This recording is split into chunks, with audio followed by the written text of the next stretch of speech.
बिस्मिल्लाहिर्रहमानिर्रहीम। अस्सलाम वालेकुम नाजरीन, आज की हमारी वीडियो बहुत अहम है।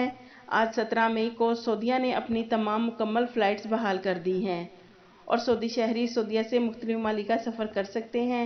लेकिन नाजरीन, सऊदी वज़ारत दाखिला ने सऊदी शहरियों को 13 ममालिक ऐसे हैं जिनके लिए सफ़र करने की इजाज़त नहीं दी। जैसा कि हमने अपनी पहली वीडियो में बताया है कि इंडिया समेत 13 ममालिक में सऊदी शहरी सफ़र नहीं कर सकते। तो इस न्यूज़ को लेकर हमारे बहुत से भाई हमें कमेंट्स करके पूछ रहे हैं कि नाजरीन, आप स्क्रीन पर उन भाई का कमेंट्स भी देख सकते हैं कि पहले सऊदी गवर्नमेंट ने 20 ममालिक पर सफरी पाबंदी लगाई थी, तो अब 13 ममालिक को बैन किया है। तो इन 13 ममालिक की लिस्ट में पाकिस्तान का नाम शामिल नहीं है।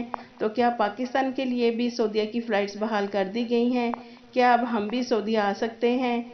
तो नाजरीन, आप सब भाइयों की कन्फ्यूज़न दूर करने के लिए हम हर बार वीडियो में ये बात वाज़िया बताते रहे हैं कि 17 मई को सऊदी हुकाम ने फ़्लाइट्स बहाल की हैं और वो सिर्फ़ और सिर्फ सऊदी शहरियों के लिए की है।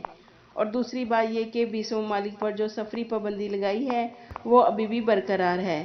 लेकिन नाजरीन, इंडिया समेत 13 ममालिक पर वज़ारत दाखिला ने पाबंदी लगाई है, वो सिर्फ सऊदी शहरियों पर लगाई है कि सऊदी शहरी इन 13 ममालिक का सफ़र नहीं कर सकते और उनमें इंडिया भी शामिल है।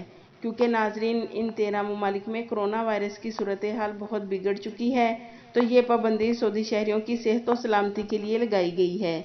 लेकिन नाजरीन, 13 ममालिक की लिस्ट में आप स्क्रीन पे भी देख सकते हैं और इसमें पाकिस्तान का नाम शामिल नहीं है। तो ये एक खुशाइंदा बात है कि पाकिस्तान को सऊदीया ने ख़तरनाक कोरोना वायरस वाले ममालिक की लिस्ट से निकाल दिया है।